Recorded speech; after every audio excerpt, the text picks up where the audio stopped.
মাগুরায় ধর্ষণের শিকার আছিয়ার দাফন সম্পন্ন, হত্যাকারীদের ফাঁসির দাবি, আসামির বাড়িতে আগুন।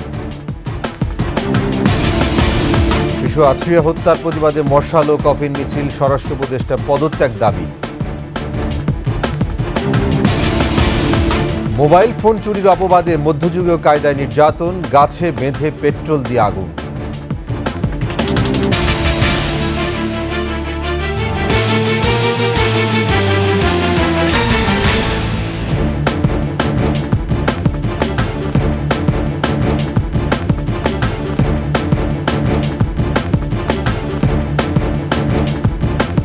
শুনছিলেন সংবাদ শিরোনাম, আমন্ত্রণ ২১ সংবাদ, সাথে আছি আমি ওয়াহিদুজ্জামান। দর্শক, ২১ টেলিভিশনের সংবাদ একই সাথে সরাসরি দেখতে পাবেন আমাদের ফেসবুক পেজ www.facebook.com/21 এছাড়া সাবস্ক্রাইব করতে পারেন www.youtube.com/21 চ্যানেলে। চিরনিদ্রায় গ্রামের বাড়িতে শায়িত হলো মাগুরায় ধর্ষণের শিকার শিশু আছিয়া। এর আগে ২ দফা জানাজা অনুষ্ঠিত হয় আছিয়ার। জানাজা অংশ নিয়ে দ্রুত হত্যাকারীদের ফাঁসির দাবি জানান এলাকাবাসী। প্রতিনিধি মাসুম বিল্লার তথ্য ছবিতে ডেস্ক রিপোর্ট। ছোট্ট আসিয়ার মরদেহ এক নজর দেখতে জেলার নোমানী ময়দানে হাজারো মানুষ। ঘড়িতে তখন সন্ধ্যা ৬টা ২০ শিশু আসিয়াকে বহনকারী হেলিকপ্টারটি মাগুরা স্টেডিয়ামে অবতরণ করে। এ সময় তার মা কান্নাজড়িত কণ্ঠে মেয়ের ধর্ষণকারীদের ফাঁসি চান। সন্ধ্যা ৭:৩০ নোমানী ময়দানে প্রথম জানাজা, অংশ নেয় হাজারো মানুষ। পরে মরদেহ নেওয়া হয় গ্রামে, সেখানে দ্বিতীয় জানাজা শেষে দাফন করা হয় তাকে। মেয়ের মৃত্যুর খবর জানার পর মানসিকভাবে অসুস্থ হয়ে পড়েছেন শিশুটির বাবা, আর শোকে মূর্ছা যাচ্ছেন ছোট বোন সহ পরিবারের অন্য সদস্যরা। শিশুটির মৃত্যুর খবরে তার বাড়িতে ভিড় করছেন এলাকাবাসী ও স্বজনরা। আমরা তো ভাবছিলাম যে ভালো হয়ে যাবে, এখন তো শুনতেছি যে আমার নাতিন নাই, এর বিচার আমরা চাই।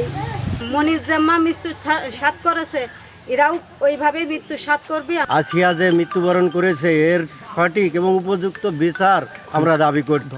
এত ছোট শিশুর সঙ্গে এমন পাশবিক ব্যবহারের ঘটনায় দোষীদের কঠোর শাস্তি চান তারা। এলাকার লোক হিসেবে এর জন্য জেল নয়, অবশ্যই ফাঁসি ফাঁসি এবং ফাঁসি, এটাই আমরা কামনা করি। দৃষ্টান্তমূলক শাস্তি, সর্বোচ্চ শাস্তি, ফাঁসি দাবি করছি। এদিকে ধর্ষণের ঘটনায় অপরাধীদের দৃষ্টান্তমূলক শাস্তি দাবি করে আজও শহরের ভায়ানা মোড়ে বিক্ষোভ অনুষ্ঠিত হয়। Firoz Hossain, desk report, ২১ television. চিকিৎসকদের সব চেষ্টা আর দেশের মানুষের প্রার্থনা কিছু আটকাতে পারল না আছিয়াকে। বৃহস্পতিবার দুপুর ১টায় ঢাকা সিএমএইচে চিকিৎসাধীন অবস্থায় মারা যায় মাগুরায় ধর্ষণের শিকার ৮ বছর বয়সী আছিয়া। আন্তঃবাহিনী জনসংযোগ পরিদপ্তর আইএসপিআর তার মৃত্যুর তথ্য নিশ্চিত করেছে। আরও জানাচ্ছেন তানজিলা তাসনিম। বাঁচানো গেল না শিশু আসিয়াকে। চিকিৎসার সব আয়োজন তুচ্ছ করে সমাজের দিকে অসংখ্য প্রশ্ন ছুড়ে দিয়ে সে চলে গেল না ফেরার দেশে। ধর্ষণের শিকার হওয়ার ৮ম দিনে এসেও জীবনের সঙ্গে ক্ষণে ক্ষণে লড়াই করে ৮ বছরের শিশুটি। এদিন ৩বার কার্ডিয়াক অ্যারেস্ট হয়, ২বার স্থিতিশীল করা গেলেও তৃতীয়বার আর ফিরে আসেনি হৃদস্পন্দন।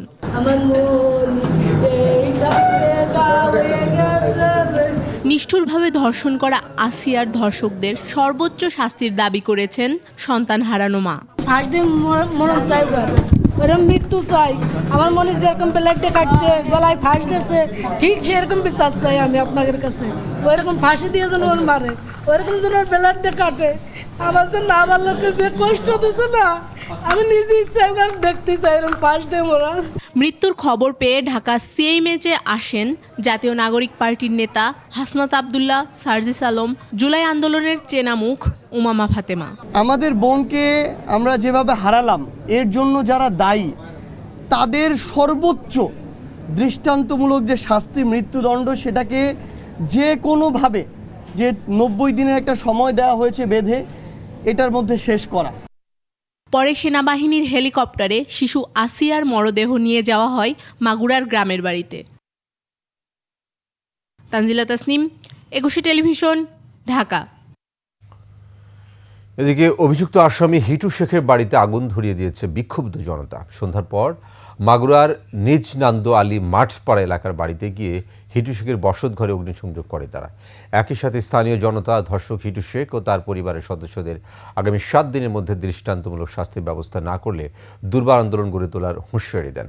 অগ্নিসংযোগের পর কোনো ফায়ার সার্ভিসের গাড়ি ওই এলাকায় প্রবেশ করতে দেয়নি বিক্ষুব্ধ জনতা।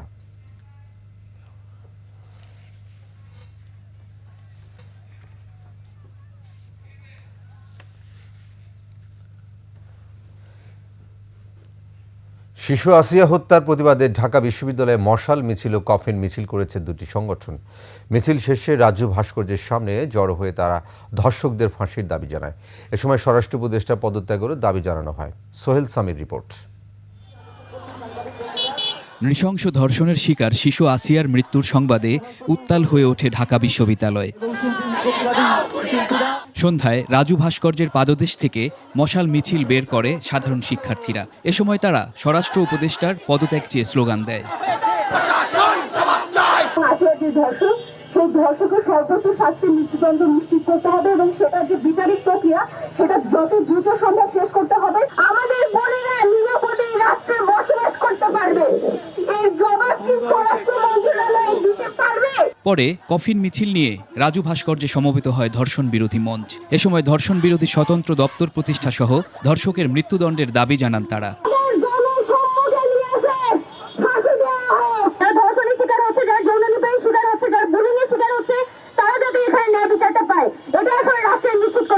সোহেল সামি, 21 টেলিভিশন, ঢাকা। মাগুরায় ধর্ষণের শিকার শিশুটিকে মৃত্যুতে শোক প্রকাশ করেছেন প্রধান উপদেষ্টা। একই সঙ্গে দ্রুত দায়ীদের বিচারের মুখোমুখি করার নির্দেশনা দিয়েছেন বলে জানিয়েছেন প্রেস সচিব শফিকুল আলম। উনি তো আজকে শোক প্রকাশ করেছেন এই মৃত্যুতে এবং উনি কঠোরভাবে নির্দেশ দিয়েছেন যে এদেরকে যারা যারা অভিযুক্ত তাদেরকে যাতে খুব দ্রুত বিচারের আওতায় আনা হয়। মাগুরায় শিশুকে ধর্ষণের ঘটনার 7 দিনের মধ্যে বিচার কাজ শুরু হবে বলে জানিয়েছেন আইন উপদেষ্টা অধ্যাপক ডক্টর আসিফ নজরুল। বলেছেন, বিশেষ ব্যবস্থায় আজই ময়নাতদন্ত রিপোর্ট পাওয়ার পর সর্বোচ্চ দ্রুততার সঙ্গে মামলার বিচার শেষ করা হবে। মফিউর রহমানের রিপোর্ট। মাগুরায় ধর্ষণের শিকার শিশুর মৃত্যুর পর সচিবালয়ে জরুরি সংবাদ সম্মেলনে আসেন আইন উপদেষ্টা। আমাদের প্রধান উপদেষ্টা গভীর শোক জানিয়েছেন এটার জন্য। বলেন, শিশু আসিয়াকে ধর্ষণের ঘটনায় পোস্টমর্টেম রিপোর্ট সহ সকল তথ্য নিয়ে খুব দ্রুত বিচার কাজ শেষ করা হবে। আমরা আশা করছি 7 দিনের মধ্যে বিচার কাজ শুরু হবে। আমাদের বিচারক ওনারা সর্বোচ্চ দ্রুততার সাথে ন্যায় বিচার নিশ্চিত করে এই বিচার করতে পারবেন, কারণ এখানে এত পারিপার্শ্বিক এত সাক্ষ্য রয়েছে। ডিএনএ টেস্ট পাওয়া যাবে, তারপর হচ্ছে পোস্টমর্টেম রিপোর্ট পাওয়া যাবে। ফলে আমরা আশা করছি খুব দ্রুততম সময়ে এই মামলার বিচার হবে। আসিয়া সহ ধর্ষণের ঘটনায় দেশে কেউ অস্থিতিশীল পরিস্থিতি তৈরি করতে চেষ্টা করলে সরকার প্রয়োজনীয় পদক্ষেপ নেবে। এই ইস্যুকে কেন্দ্র করে যারা দেশে নৈরাজ্য সৃষ্টি করতে চায়, আপনারা তাদের দিকে লক্ষ্য রাখবেন।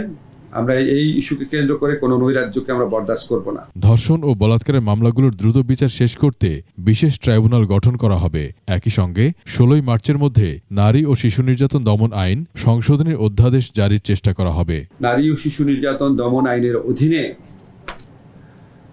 শুধুমাত্র শিশু ধর্ষণ ও বলাৎকারের ঘটনাগুলো দ্রুত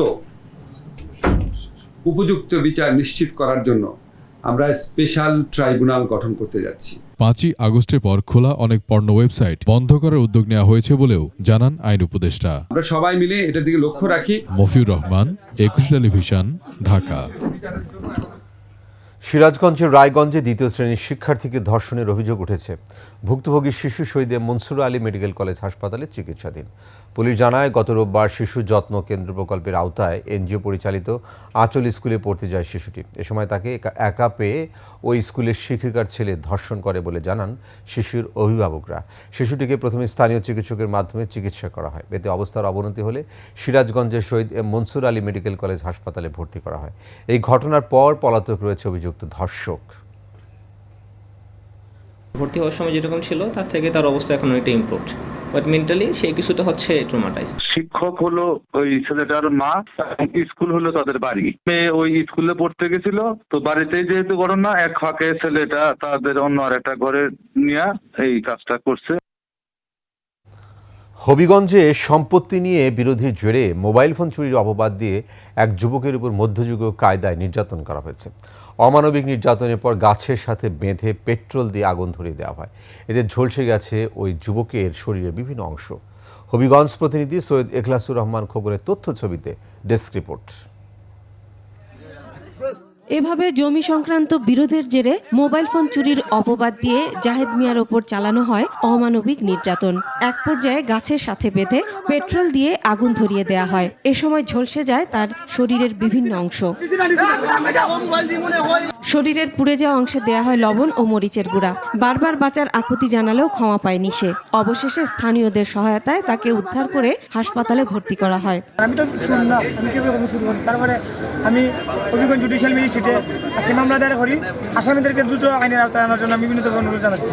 স্বজনরা জানান, জাহেদ দর্জির কাজ করেন। তার বাবা ইউসুফ আলীর সাথে সম্পত্তি নিয়ে বিরোধ ছিল চাচা আমির আলীর। এ নিয়ে তাদের মধ্যে মামলা মোকদ্দমাও রয়েছে। একটি মামলায় কারাগারে আছেন ইউসুফ। এই বিরোধের জেরে গেল 9 মার্চ রাতে জাহেদকে নির্যাতন করা হয়। প্রাণ বিকাশ তাদের হাত থেকে উদ্ধার পাইছে না। তারপরে আমাদের পাশের বাড়ির আমার এক দাদা জিম্মি হয়েছে আমার বাড়ি ছুটে আনছে। এ ঘটনায় 13 মার্চ হবিগঞ্জের সিনিয়র জুডিশিয়াল ম্যাজিস্ট্রেটের আদালতে 13 জনের বিরুদ্ধে মামলা করে জাহেদের পরিবার। বিজ্ঞ আদালত মামলাটি বক্তব্য শুনে এফআইআর করে মামলা রুজু করার আদেশ দেন। মব ভায়োলেন্স বন্ধের ক্ষেত্রে আইনের সর্বোচ্চ ক্ষমতা প্রয়োগ করে আসামিদেরকে আওতায় নিয়ে আসবেন। আসামিদের গ্রেফতারে অভিযান চলছে বলে জানান পুলিশ কর্মকর্তা। এফআইআর দাখিল করা হয়েছে, পুলিশ তদন্ত করত প্রয়োজনীয় আইনগত ব্যবস্থা নেওয়ার জন্য। দেশব্যাপী মব জাস্টিসের যে প্রবণতা তা বন্ধে আইনশৃঙ্খলা বাহিনীকে আরও কঠোর হওয়ার দাবি স্থানীয়দের। Masuma Lisa, desk report, 21 television. Dhaka বিশ্ববিদ্যালয়ের সাবেক উপাচার্য অধ্যাপক ডক্টর আ.আ.ম আরিফিন সিদ্দিক মারা গেছেন। ইন্না লিল্লাহি ওয়া ইন্না ইলাইহি রাজিউন। বৃহস্পতিবার রাত 11:15টার দিকে রাজধানীর বারডেম হাসপাতালে চিকিৎসাধীন অবস্থায় মারা যান তিনি। আরিফিন সিদ্দিক 2009 সালের 15 জানুয়ারি ঢাকা বিশ্ববিদ্যালয়ের 27তম উপাচার্য হিসেবে নিয়োগ পান। 2017 সালের 4 সেপ্টেম্বর পর্যন্ত তিনি এ পদে দায়িত্ব পালন করেন। 2020 সালের জুন মাসে বিশ্ববিদ্যালয়ের শিক্ষকতা থেকে অবসর নেন আরিফিন সিদ্দিক। ওই বছরের জুলাইয়ে তাকে বাংলাদেশ সংবাদ সংস্থার পরিচালনা বোর্ডের চেয়ারম্যান পদে নিয়োগ দেওয়া হয়। শুক্রবার বাদ জুমার ধানমন্ডি ঈদগাহ মাঠে জানাজার পর আজিমপুর গোরস্থানে তাকে দাফন করার কথা রয়েছে। ওনার জানাজা হবে আগামীকালকে বাদ জুমা ঈদগাহ মসজিদ, ধানমন্ডি ঈদগাহ মসজিদে, এবং দাফন হবে হলো আজিমপুর কবরস্থানে। আমার মা বাবার কবর, আমার দাদির কবর, ওই কবরের উপরেই ওনার দাফন হবে। মুক্তিযোদ্ধারাই দেশের সত্যিকারের অহংকার বলে মন্তব্য করেছেন সেনাপ্রধান ওয়াকারুজ্জামান। পিলখানার ট্র্যাজেডিতে নিহতের ক্ষতিপূরণ কখনোই সম্ভব নয় বলে মন্তব্য করেন তিনি। মাহতাব মিনহাজের প্রতিবেদন। ঢাকা সেনানিবাসের সেনামালঞ্চ হলে যুদ্ধাহত মুক্তিযোদ্ধাদের সম্মানে দেয়া সেনাপ্রধান ওয়াকারুজ্জামানের ইফতার আয়োজনে উপস্থিত হন যুদ্ধাহত মুক্তিযোদ্ধা, বিডিআর বিদ্রোহে নিহতদের পরিবার সহ জুলাই অভ্যুত্থানের আহতরা। অনুষ্ঠানে এসে আমন্ত্রিতদের টেবিলে ঘুরে ঘুরে কুশল বিনিময় করেন সেনাপ্রধান। পরে সবার উদ্দেশ্যে স্বাগত বক্তব্য দেন তিনি। বলেন, মুক্তিযোদ্ধারাই দেশের প্রকৃত গর্ব। সম্মানিত বীর মুক্তিযোদ্ধাগণ, আপনারা আমাদের দেশের শ্রেষ্ঠ সন্তান, আপনারা আমাদের গর্ব, আমাদের অহংকার। ৭১-এর এই দিনগুলোতে আপনারা যে সাহসিকতার সাথে শত্রুর বিরুদ্ধে ঝাঁপিয়ে পড়েছিলেন তা বিশ্ব ইতিহাসে বিরল। পিলখানা ট্র্যাজেডির অপূরণীয় ক্ষতির কথাও বলেন সেনাপ্রধান। বিপদগামী বিডিআর সদস্য একটি চক্রান্তের মাধ্যমে বাংলাদেশ সেনাবাহিনীর চৌকস মেধাবী, দেশপ্রেমিক ও অকুতভয় 57 জন অফিসার, তাদের পরিবারের কয়েকজন সদস্য এবং একজন সৈনিককে অত্যন্ত নির্মমভাবে হত্যা করেছিল। সেনাবাহিনী তথা দেশ ও জাতির অভাবনীয় ক্ষতি সাধিত হয়েছে, যা কোনোভাবেই পূরণ করা যাবে না। সম্মান জানান যারা জুলাই অভ্যুত্থানে আত্মত্যাগ করেছেন। জুলাই গণ অভ্যুত্থানে আহত ও শহীদ যোদ্ধারা জাতির গর্ব। আপনাদের প্রতি রইল বিনম্র শ্রদ্ধা ও কৃতজ্ঞতা। আপনাদের এই আত্মত্যাগ জাতি গভীর শ্রদ্ধার সাথে স্মরণ রাখবে। ইফতার আয়োজনের পাশাপাশি নৈশভোজের মাধ্যমে আয়োজনের সমাপ্তি হয়। মাহতাব মিনহাজ, 21 টেলিভিশন, ঢাকা। শেষ করছি 21 সংবাদ, যাবার আগে সংবাদ শিরোনামগুলো আরও একবার। মাগুরায় ধর্ষণের শিকার আসিয়ার দাফন সম্পন্ন, হত্যাকারীদের ফাঁসির দাবি, আসামির বাড়িতে আগুন। শিশু আসিয়া হত্যার প্রতিবাদে মশাল ও কফিন মিছিল, স্বরাষ্ট্র উপদেষ্টা পদত্যাগ দাবি। মোবাইল ফোন চুরির অপবাদে মধ্যযুগীয় কায়দা নির্যাতন, গাছে বেঁধে পেট্রোল দিয়ে আগুন।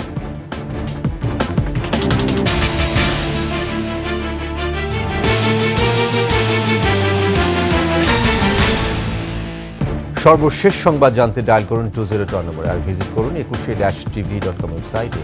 ফেসবুকে ভিজিট করতে পারেন www.facebook.com/ekushe24live। এছাড়া সাবস্ক্রাইব করতে পারেন www.youtube.com/ekushe-etv চ্যানেল।